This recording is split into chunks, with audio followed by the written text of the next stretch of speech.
Welcome back. 2022 میں جو سیاسی ماحول رہا، جو سیاسی گرما گرمی رہی، گہما گہمی رہی، وہ ہم اور آپ سب دیکھتے رہے۔ نیوز چینلز کے تھرو آپ کو پتہ چلتا رہا، ہمارے فورم کے تھرو بھی بہت ساری باتیں، بہت سی بحث جو ہے اجاگر کی گئی۔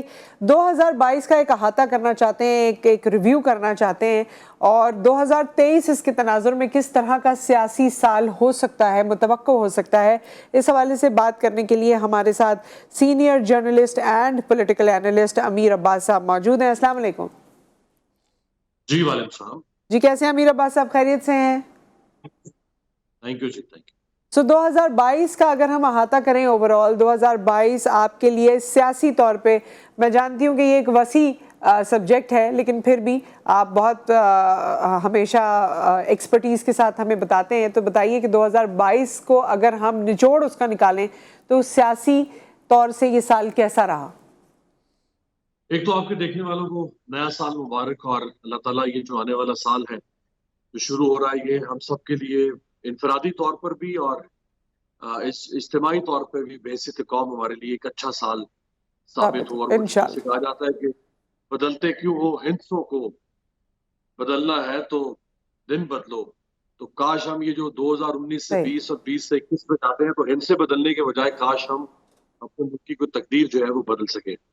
دیکھیں 2022 جو تھا اس وقت وہ بہت پولیٹیکلی والیٹائل سال گزرا ہے جی، ہماری معیشت کے لیے بہت والیٹائل سال گزرا ہے۔ اگر ہم پوری دنیا کو دیکھیں تو چونکہ یوکرین وار شروع ہوئی اسی سال میں، اس کی وجہ سے پورا یورپ اور رشیا ایک دوسرے سے کٹ کر رہ گئے، اس میں امریکہ آ گیا، اس کی وجہ سے انٹرنیشنل کموڈیٹیز کی پرائسز فلکچویٹ ہونا شروع ہو گئی، تیل کی ترسیل معاملات جو ہے وہ بگڑ گئے، یورپ کو گیس کی سپلائی روک دی رشیا نے، حتیٰ کہ یورپ کے اندر بھی گیس کی لوڈ شیڈنگ کے اوپر بحث شروع ہوئی کہ ہمیں گیس کم دینی چاہیے لوگوں کو، بلکہ برطانیہ نے تو انسینٹو دینا شروع کر دیا اپنے شہریوں کو کہ آپ کم گیس استعمال کریں، ہم آپ کو انسینٹو دیں گے۔ تو پوری دنیا جو ہے وہ اس میں ایک عجیب اضطراب کی کیفیت میں رہی۔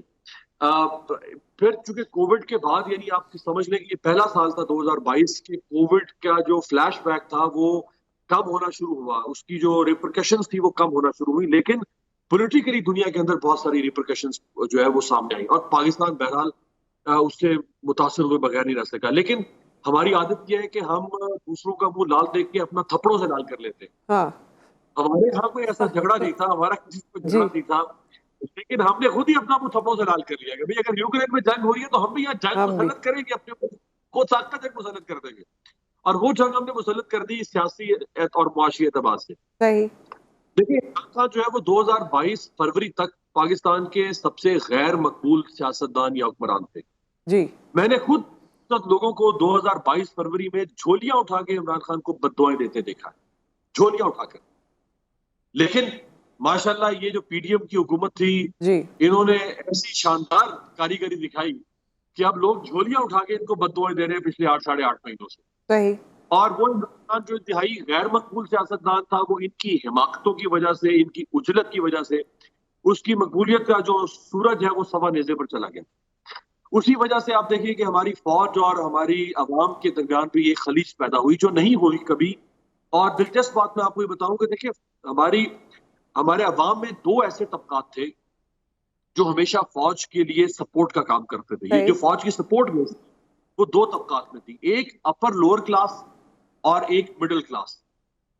جو لوور کلاس ہے اس کو تو کسی سے سروکار نہیں، وہ تو دال چاول کے چکر میں ہے۔ جو اپر کلاس ہوتی ہے وہ چونکہ بالکل اشرافیہ ہے تو اس کو بھی کوئی پرواہ نہیں ہوتی کہ ملک میں کیا ہو رہا ہے، بس اس کے اپنے کمرشل انٹرسٹ محفوظ رہیں۔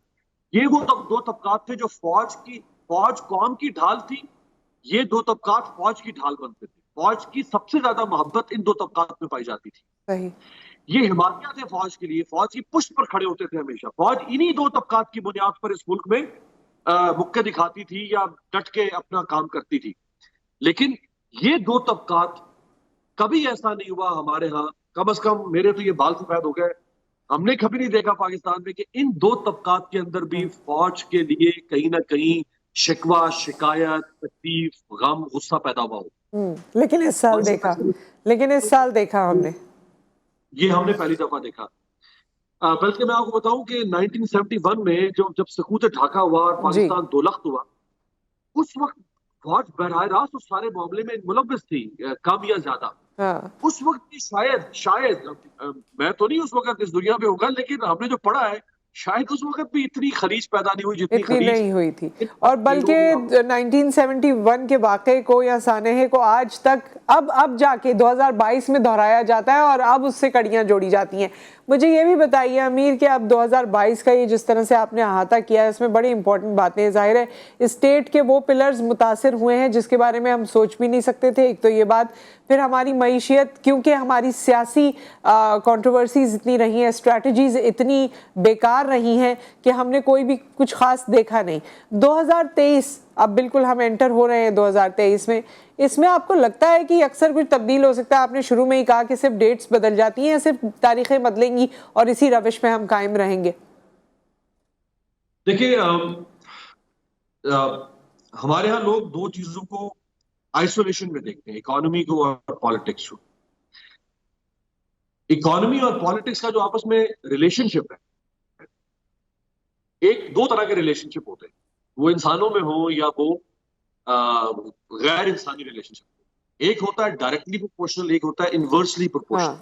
صحیح۔ ڈائریکٹلی پروپورشنل ریلیشن شپ یہ ہوتا ہے کہ آپ ایک چیز کو بڑھا رہے ہیں تو دوسری خود بخود اس کے ساتھ بڑھنا شروع ہو جاتی ہے۔ ایگزیکٹلی۔ اور انورسلی پروپورشنل ریلیشن شپ ہوتا ہے کہ آپ ایک چیز کو بڑھا رہے ہیں دوسری گھٹ رہی ہے۔ اکانومی میں اور پالیٹکس میں directly proportional relation, inversely proportional نہیں ہے۔ آپ کے ہاں جتنی پولیٹیکل سٹیبلٹی آئے گی آپ کے ہاں اتنی اکنامک سٹیبلٹی آئے گی، یا جتنی اکنامک سٹیبلٹی آئے گی اتنی پولیٹیکل سٹیبلٹی بھی آ سکتی ہے۔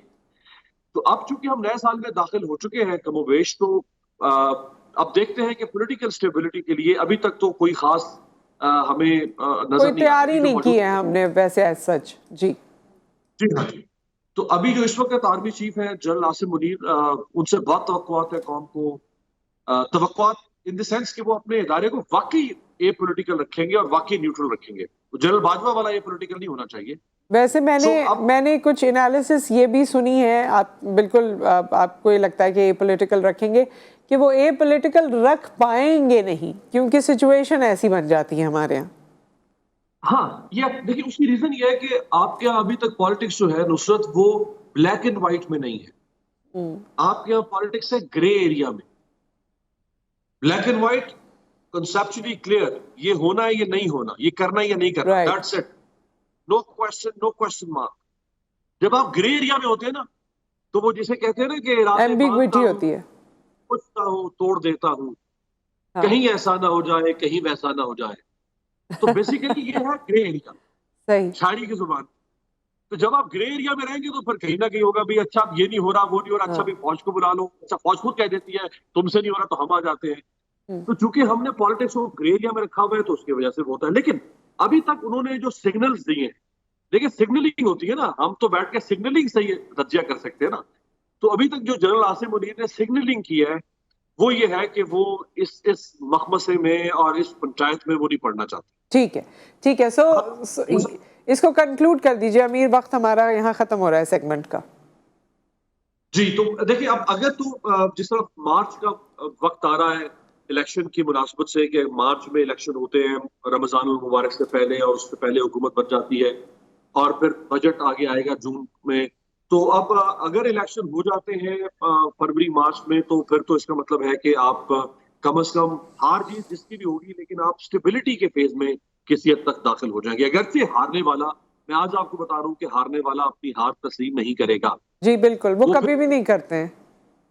جی کبھی بھی نہیں کرتے، وہ نہیں کرے گا، لیکن بہرحال ایک فریش مینڈیٹ کے ساتھ جو آئے گا وہ کسی حد تک اس ملک کو لے کر آگے جا سکتا ہے۔ اور آپ کی ہر چیز، آپ کی دیکھیں سوشیولوجی جڑی ہوئی ہے پالیٹکس کے ساتھ، جی آپ کی سوشو پولیٹیکل ڈیولپمنٹ پالیٹکس کے ساتھ، سوشو اکنامک ڈیولپمنٹ پالیٹکس کے ساتھ، ہر چیز کا تعلق سیاست کے ساتھ ہے پاکستان میں۔ سو سیاست میں اگر سدھار آئے گا یا استحکام آئے گا تو آپ کی ہر چیز میں آپ کو سدھار دکھائی دے گا۔ بہت شکریہ امیر عباس، آپ ہمارے ساتھ موجود رہے، تھینک یو سو مچ۔ بڑا بہترین قسم سے آپ کا یہ انالیسس ہم نے لوگوں تک پہنچایا۔ امید اسی کی ہے کہ 2022 میں جو چیزیں ہوئیں خدارہ 2023 میں وہ کنٹینیو نہ ہو، جس کا نقصان ہمارے ملک کو پہنچتا ہے۔ کچھ اور بھی تجزیے ہیں جو آپ سے شیئر کریں گے آفٹر دس بریک۔